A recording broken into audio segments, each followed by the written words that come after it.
¿Listo? Sirve tu taza de café, porque esto empieza ya.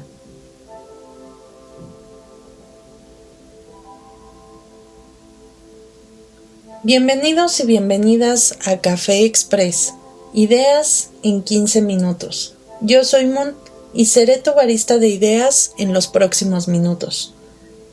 Si estás aquí es porque probablemente buscas algo diferente. Una idea que te vuele la cabeza, una perspectiva que te haga pensar, o ¿por qué no? Una excusa para alejarte del ruido del tráfico o del scroll infinito por un rato. Aquí no vamos a hablar de lo mismo de siempre. Olvídate de los tips para ser millonario en 30 días o de los horóscopos de la semana. Aquí vamos a tomar un tema complejo, algo que esté en el aire o en tendencia, y lo vamos a desmenuzar en lo que dura un buen café. La idea es que al final de estos 15 minutos te quedes con una pregunta en la cabeza, una idea que te rete. Y hoy, en nuestro 5º episodio, vamos a hablar de la fisura de un velo.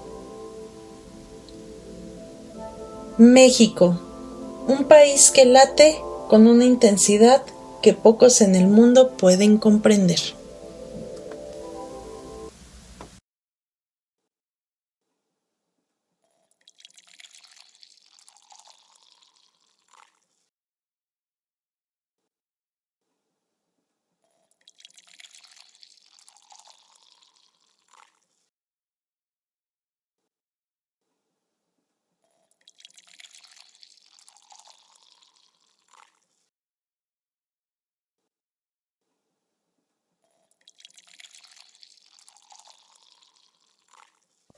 México, un territorio de colores vibrantes, sabores que explotan en el paladar y una calidez humana que desafía cualquier adversidad. Pero en las últimas semanas ese latir se ha sentido pesado, como si un manto de pesadumbre colectiva hubiera descendido sobre sus calles, sus plazas y, lo más importante, sobre el espíritu de su gente. No se trata de una simple racha de mala suerte.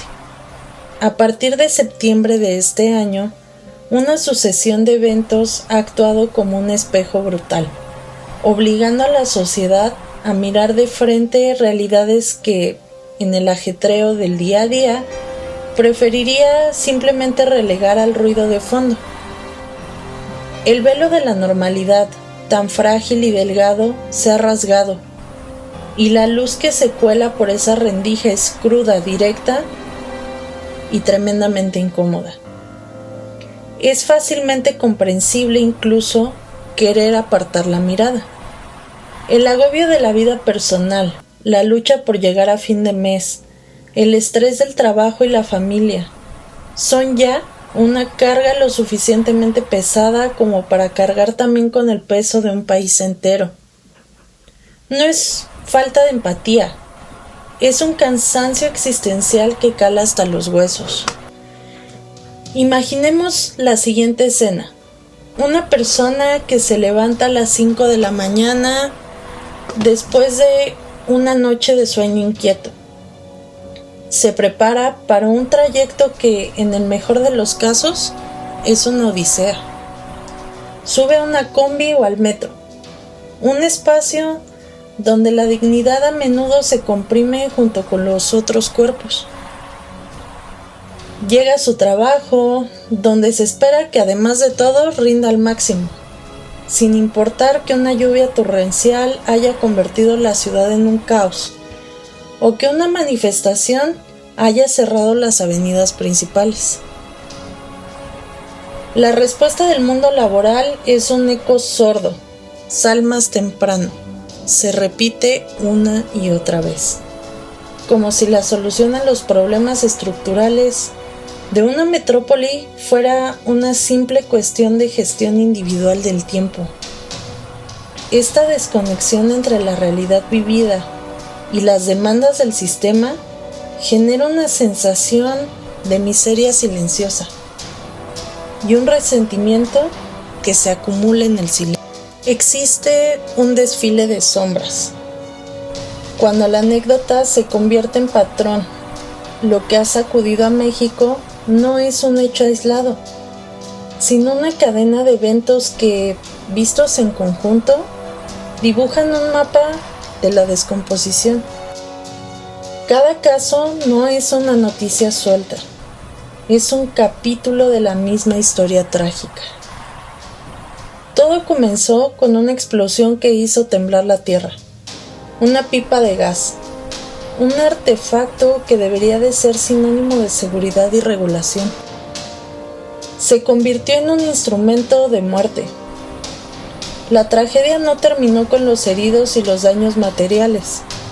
Al poco tiempo, salió a la luz la cruda verdad: corrupción en el transporte y distribución del gas. La empresa involucrada, con un historial de negligencia, no tenía dinero para reparar sus vehículos o renovar seguros, pero sí operaba bajo la sombra de un monopolio que ahoga la competencia y la seguridad. Este caso fue la primera puntada en un tejido de desconfianza. Puso sobre la mesa una pregunta incómoda: ¿hasta qué punto la corrupción está poniendo en riesgo la vida de los ciudadanos en su día a día más básico? Seguimos con la siguiente secuencia: Don Nico y la indiferencia letal. Luego vino la historia de Don Nico, un hombre que, como tantos otros, salía a ganarse la vida honradamente, grabando con su teléfono el pésimo estado de una carretera por la que transitaba para vender sus helados. Su afán no era ser un activista, sino un ciudadano que documentaba una injusticia. La respuesta que recibió fue letal: un ataque con arma de fuego. La muerte de Don Nico simboliza la impunidad con la que se puede acallar una queja.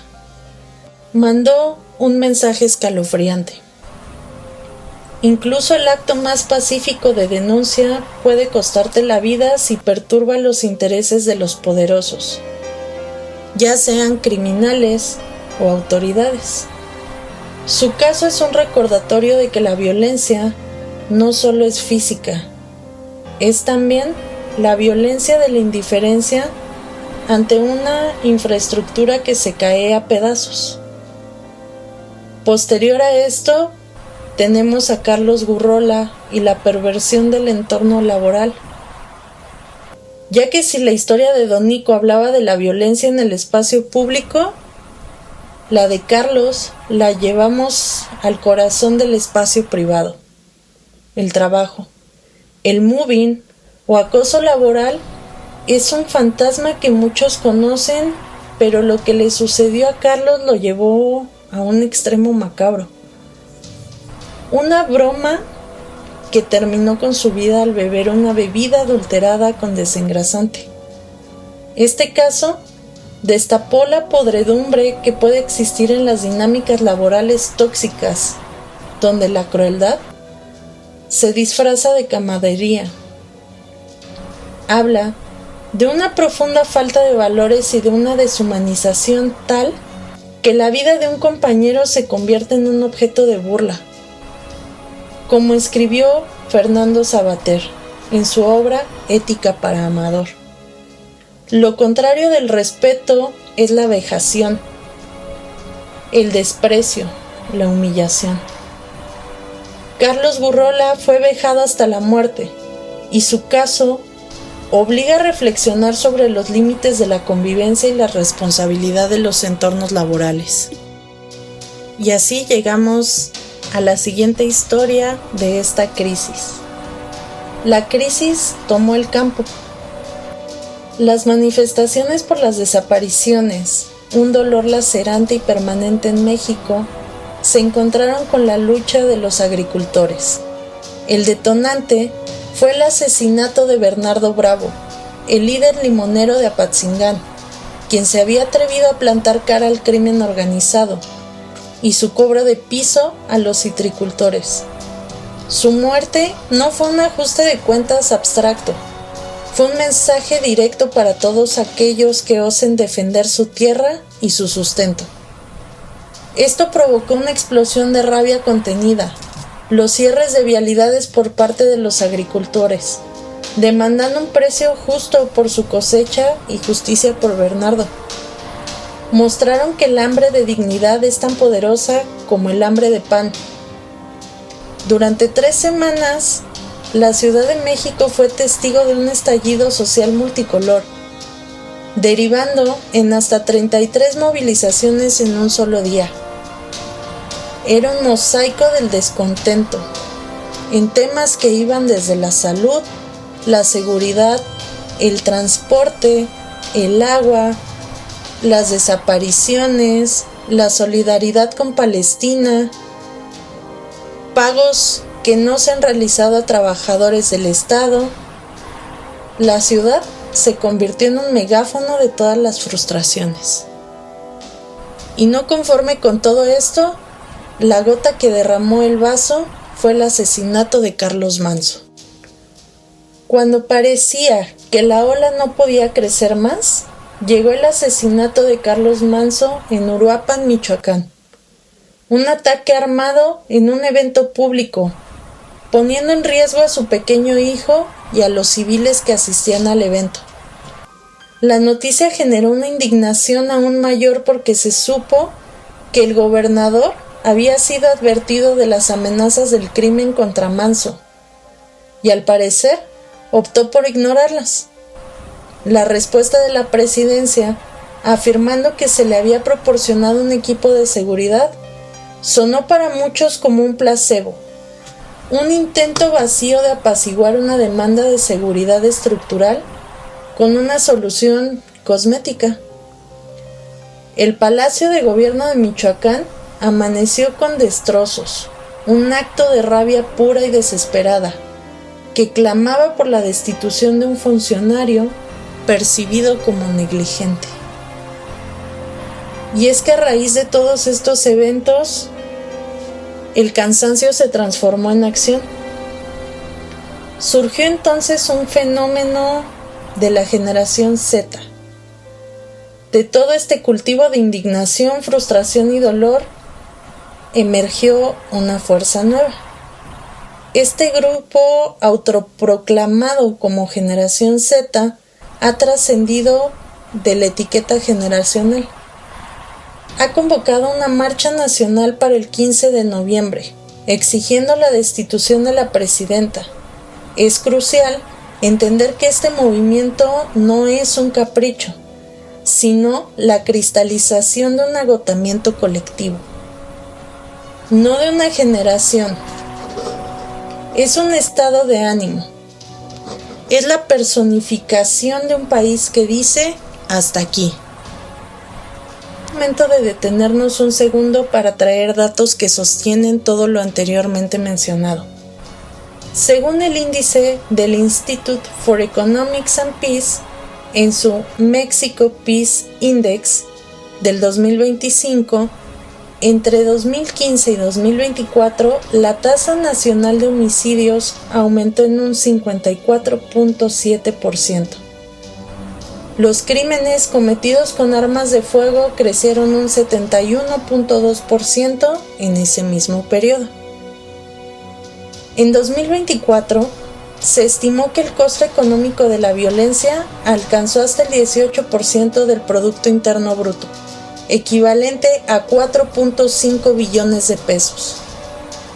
Y en una encuesta reciente, el 58.6% de los adultos en México considera que vive en una ciudad insegura.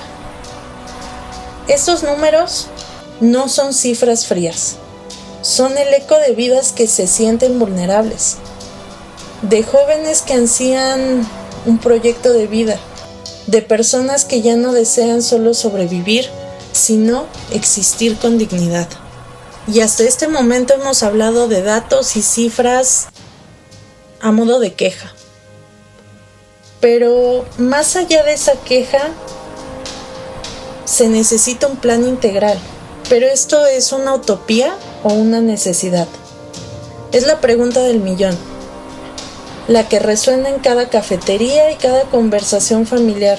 Ustedes saben, esa que menciona, ¿el gobierno no puede hacer nada? La respuesta es más compleja de lo que parece. No se trata de un botón que se aprieta para acabar con el crimen. Se requiere un cambio de paradigma, un plan integral que aborde la causa raíz, no solo los síntomas. Un plan que ya no hable de mejorar las condiciones de vida, sino de garantizar condiciones humanas mínimas para la existencia digna.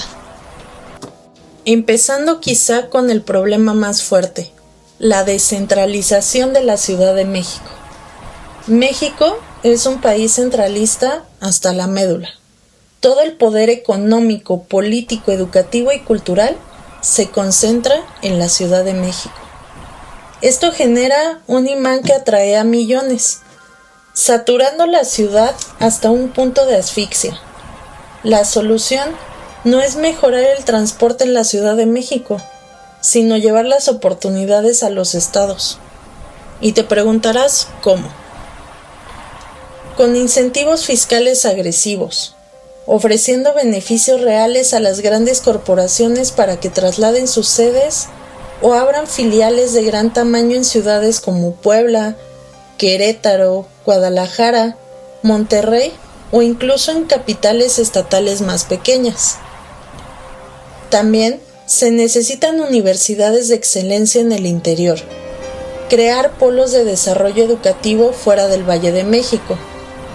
No solo extensiones, sino campus principales de universidades de alto prestigio con programas de investigación vinculadas a las economías locales. Además de una economía de esparcimiento, llevar grandes conciertos, eventos deportivos de alta gama, exposiciones de museos internacionales y festivales culturales a otras ciudades. Esto no es un lujo, es una parte vital de la salud mental y la cohesión social. Como dijo el escritor Eduardo Galeano, la utopía está en el horizonte, camino 2 pasos, ella se aleja 2 pasos, y el horizonte se corre 10 pasos más allá. Entonces, ¿para qué sirve la utopía? Para eso, sirve para caminar. El esparcimiento es ese horizonte que motiva a caminar. Otro aspecto importante de estos cambios es la revolución del mundo laboral, la dignidad en el trabajo. Esa jornada laboral de sol a sol es un concepto anacrónico y destructivo.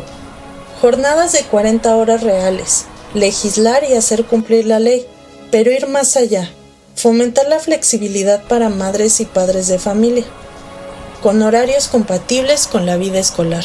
Hablar del trabajo híbrido como norma, para todo puesto que no requiere presencia física obligatoria. El trabajo híbrido o remoto debería de ser una opción legal.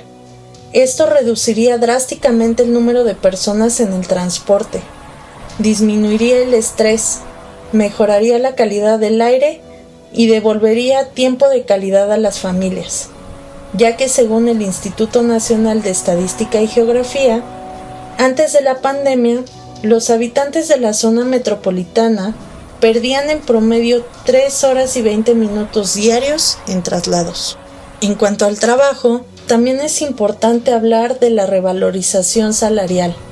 Un médico, un maestro, una enfermera deben ganar más que un funcionario medio. Es una cuestión de prioridades sociales. También es muy importante atender la justicia y la salud mental. Los cimientos de la paz no pueden generarse sin justicia. Y no puede haber salud social sin salud mental. ¿Cómo? Con 0 tolerancia cuando se denuncia. Cuando una mujer denuncia violencia, debe existir una red de apoyo automática y eficaz que la proteja a ella y a sus hijos. La falta de esta red es lo que regularmente lleva a ciclos de violencia interminables. Y también a que niños se queden solos o forzados a abandonar la escuela y trabajar. Es necesario, por tanto, tener una salud mental pública y accesible en el sector salud. Es necesario incorporar la atención psicológica y psiquiátrica en todos los niveles del sistema de salud pública. El estrés postraumático de vivir en un ambiente de violencia es una epidemia silenciosa. Como dice el filósofo Jules Anne en su obra La sociedad del cansancio, el exceso de positividad se manifiesta como un exceso de estímulos, informaciones e impulsos. Modifica radicalmente la estructura y la economía de la atención. México sufre de hiperatención al peligro, que agota el alma. Es necesario también una reforma judicial profunda. Acabar con la impunidad no es solo atrapar a los grandes capos. Es que al asaltante del metro, el extorsionador telefónico y el funcionario corrupto sean efectivamente enjuiciados y condenados. La percepción de que nunca pasa nada es el cultivo perfecto para la delincuencia. En 2022, solo el 16% de las investigaciones penales fueron resueltas. Con esto llegamos a la encrucijada final. Una que se une entre la desesperanza y la esperanza activa. Parece un sueño, un listado de deseos de año nuevo, pero la realidad es que la violencia genera desigualdad y la desigualdad genera más violencia. La falta de opciones de esparcimiento sano conduce al ocio forzado, y ese ocio, en un contexto de desesperanza, puede llevar a que la delincuencia se presente como la opción fácil. ¿Por qué? Porque la percepción a menudo cierta de que el sistema de justicia es insuficiente e incompetente. Dice, total, nunca me van a atrapar, piensa el delincuente oportunista. Sin embargo, hay un cambio de tonalidad en el ambiente. Cada día es menor la queja por las manifestaciones y mayor la comprensión tácita e incluso el apoyo silencioso. La sociedad está comenzando a ver estas expresiones no como tráfico, sino como el síntoma de una enfermedad que debe de ser tratada. Y con todo esto es imposible no recordar las palabras de Emiliano Zapata, aquellas que resonaron en el campo de Morelos y hoy resuenan en el asfalto. Si no hay justicia para el pueblo, que no haya paz para el gobierno. Es una advertencia histórica, un recordatorio del poder último que reside en el pueblo. Y para no olvidar de dónde vienen las luchas sociales, vale la pena evocar al Partido de los Pobres de Lucio Cabañas en 1973, cuyo llamado, aunque radical, encapsula un sentimiento de desposesión que aún perdura. Llamamos a todo el pueblo a combatir a los ricos capitalistas, donde quiera que ellos se encuentren, atacar sus riquezas y sus bienes. Esa cita, más que una invitación a la violencia, es un testimonio histórico de cómo un pueblo, cuando se siente arrinconado y abandonado, puede generar narrativas de confrontación extrema. La lección es clara. Si las élites del poder, con toda su influencia y recursos, continúan velando únicamente por sus intereses, dejando en la miseria un pueblo que les ha dado todo con su trabajo y sus impuestos, la historia nos muestra que las consecuencias pueden ser impredecibles y profundamente disruptivas. El México de hoy está en un punto de inflexión. No se sabe si la marcha del 15 de noviembre será multitudinaria o no, ni cuáles serán sus consecuencias inmediatas, pero lo que es innegable es que ha logrado algo crucial: encender una conversación nacional. Ha logrado que personas que solo se quejaban en la intimidad de sus hogares estén hablando de política, de revocación de mandato, de sus derechos constitucionales. El futuro no está escrito. Puede ser una espiral descendente de mayor violencia y fractura. O puede ser el comienzo doloroso, desordenado y complejo de un despertar cívico masivo. Un despertar donde la ciudadanía, agotada pero no vencida, empieza a reclamar su papel como el verdadero soberano. La balanza se inclinará hacia un lado u otro dependiendo de si la gente decide seguir siendo espectadora de su propia tragedia o convertirse en la autora de su propio destino. La cita es el 15 de noviembre, pero la verdadera cita es con la conciencia de cada mexicano y mexicana. ¿Estarán listos para escribir el siguiente capítulo?